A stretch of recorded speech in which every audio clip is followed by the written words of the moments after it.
Okay, we're here in Woodland Hills today with Liz Jordan, one of the top rising stars right now in the adult industry. Liz is fresh off a trip from Paris, a trip to Paris where she was with Lily Bell. They both were over there shooting for Dorsel. Before we get into things, Liz, tell us about that Paris trip. That's quite an opportunity. Yeah, it was so incredible. They treated us so well. It was honestly surreal. I would have never imagined getting to go to Paris. Especially this, I feel like 3 years isn't too long into my career, especially now, just getting to starting to get recognized more. I really appreciate Dorsel for taking the chance. Did you do some sightseeing over there? Did you see some cool stuff? Eiffel Tower? Yeah, of course, the Eiffel Tower. We watched it light up at night on the hour sparkling. And we went to the catacombs, which was amazing and really interesting, honestly, to learn about all the stuff that happened there. And we went to some museums while we were out there, and Disneyland, of course. Oh, cool. You said it was kind of a surreal experience. I got to think the whole last 2 or 3 years have been kind of surreal for you. You know, just back in the spring of 2020, you were working at a juice bar in your hometown in the Bay Area, and now 3 years later, you're a huge star and getting all these opportunities. What has this journey been like, I guess, in these last 3 years? It's been honestly incredible. I would have never in a million years imagined being able to pick my own schedule and doing something that I love and making money while doing it.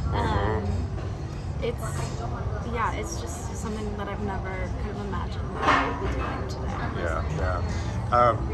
today. You know, you are kind of known as a petite performer. You know, you're 5'4", I believe, but still petite. How does that play into scenes? How can that be beneficial I think because I have a younger look as well, kind of plays well into the whole innocent.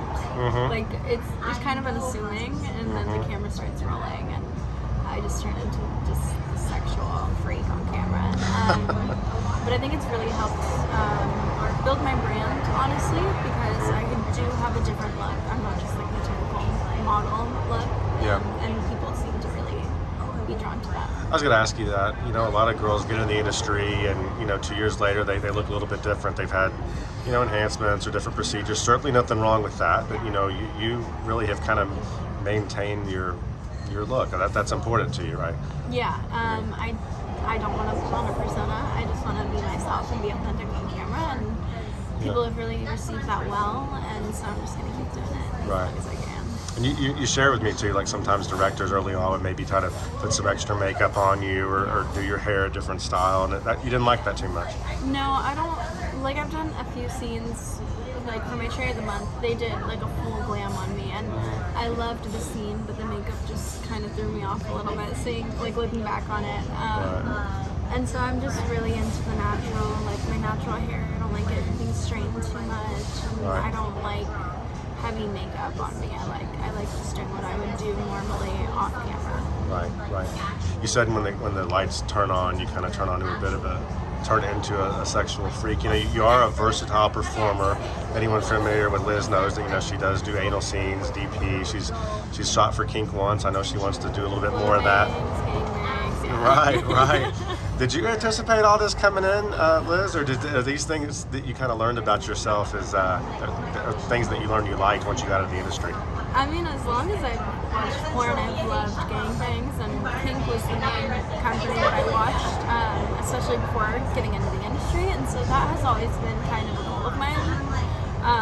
I thought I was always too innocent looking for it, but I think after them seeing me do the gangbangs and how much I enjoy it and the blow bangs and the DPs, they've taken a chance and they are willing to tie me up. Yeah. So, what is it that you like about those kind of scenes? Are you just more of a submissive by nature, I guess?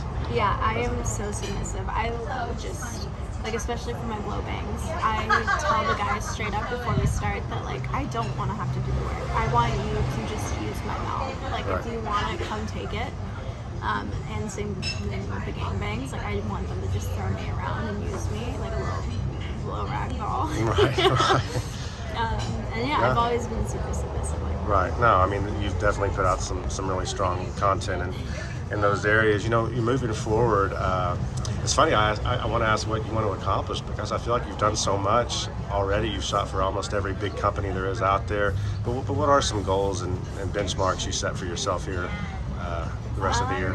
I want to do more photo shoots, like more magazine type things, and more artistic things like Playboy Plus or Penthouse, because I haven't shot for either of them yet. And I mean, a goal of mine, of course, would be Perform of the Year, but I'm just gonna let that happen naturally if it happens. I'm not gonna put any pressure on it because I don't want to get my hopes up or anything. Right. Just work as hard as I can, and if it happens, then it happens. Yeah, I like hearing about the photo shoots and stuff, because earlier you said that you've always felt more comfortable without any clothes on. Yes. And but you want more of the artsy kind of like scenic shots. Give me some more detail about that. Yeah, like during scenes I love taking pretty girls, but I never take photos with like bras or tops on that I can post on Instagram. And I really want to take more artistic photos on like the beach and like in pretty scenery. That it's not just all about being sexual. I want it to be sexual, but also artistic. And I want to just show off like the curves and everything. Yeah. And you used to do that on a private Instagram account, didn't you, before you got in the industry? Yeah, when I was in high school, I had a private Finsta account where I would post racy photos, not nude, because obviously it's Instagram and I was underage, but I would have very racy, risque, yeah, kind of like toe in the face, line. just body. Yeah. Okay. Well, everyone will be looking for those, I'm sure, and along with a lot more great work from you, and looking forward to doing a nice piece on you here for PornCrush.com. But either way, enjoyed chatting with you today, Liz, and thanks for the time. Thank you. All right.